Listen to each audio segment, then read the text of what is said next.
So, the ridiculousness of being a senator and a Congress member and coming before organizations that lead the change, that do the work, that often co-author the legislation, is a bit humbling.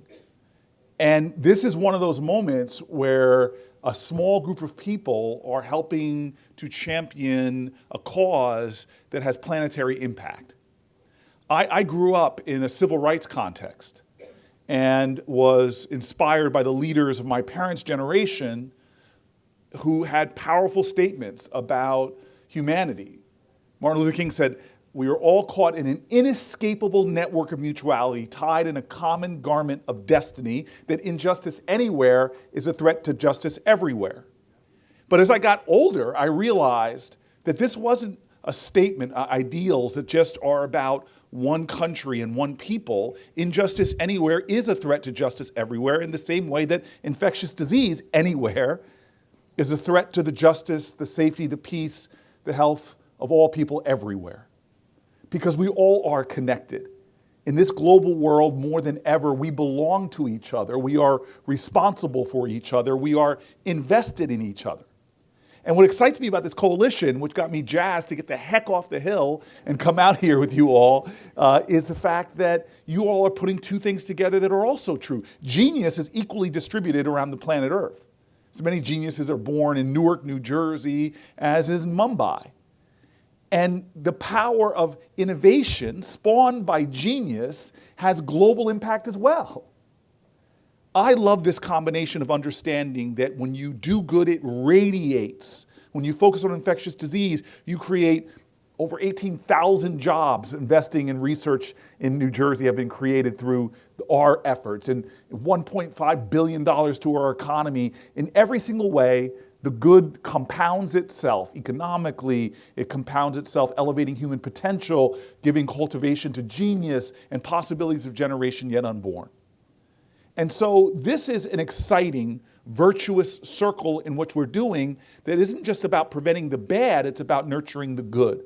And God, when you save a life, how many of our world's faiths know that when you save a life, you save the world?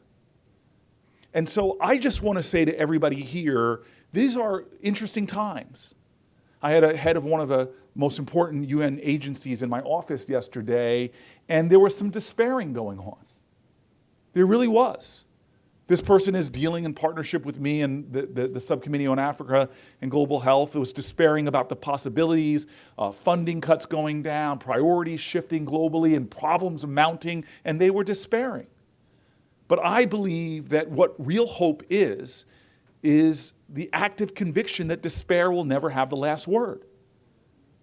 There are people in here that are staring in the face of some concerns about changing tides in America, about up and down. But I will tell you right now, and this is one of the reasons why I love Susan Collins, that you gotta believe in the good.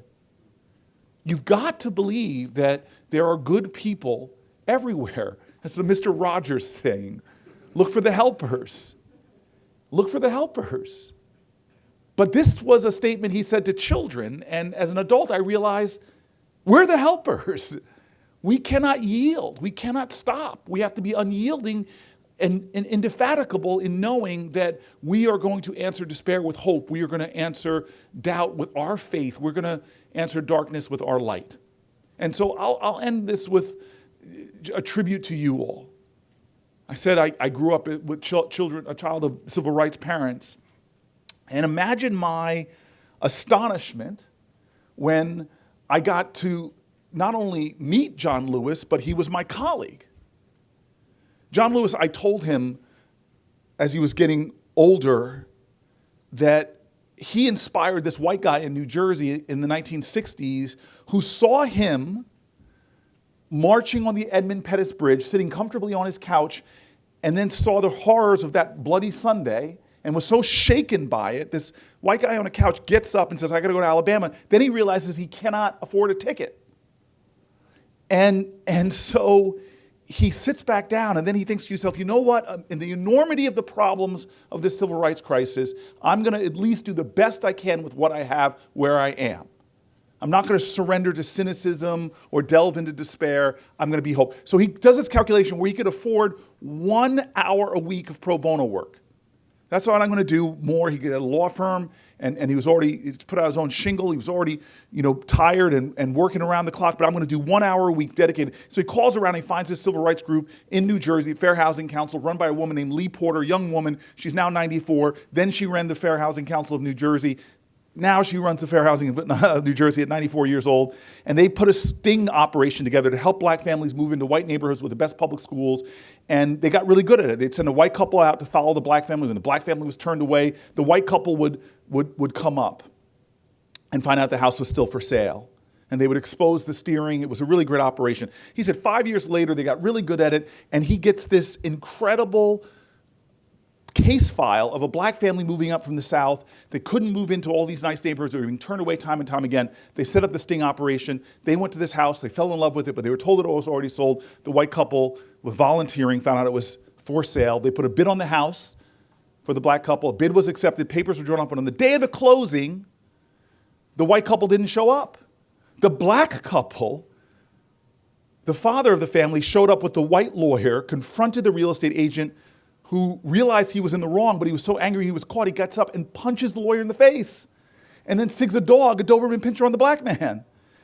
Violence breaks out. Things are falling over. They escape.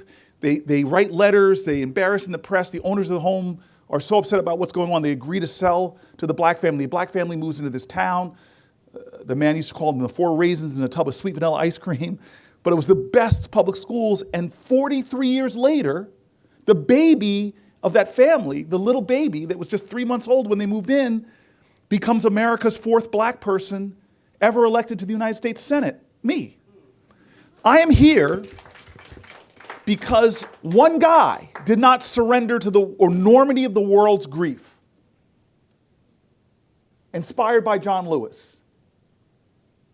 And so I will tell you, on the day, right around the time John Lewis died, I get a call from his chief of staff, Michael Collins, beautiful man, who says, it won't be long now. Your hero, our hero, is going to die. He can't respond, but he will be able to hear your voice. You should say your goodbyes. It was a conversation like I never imagined before.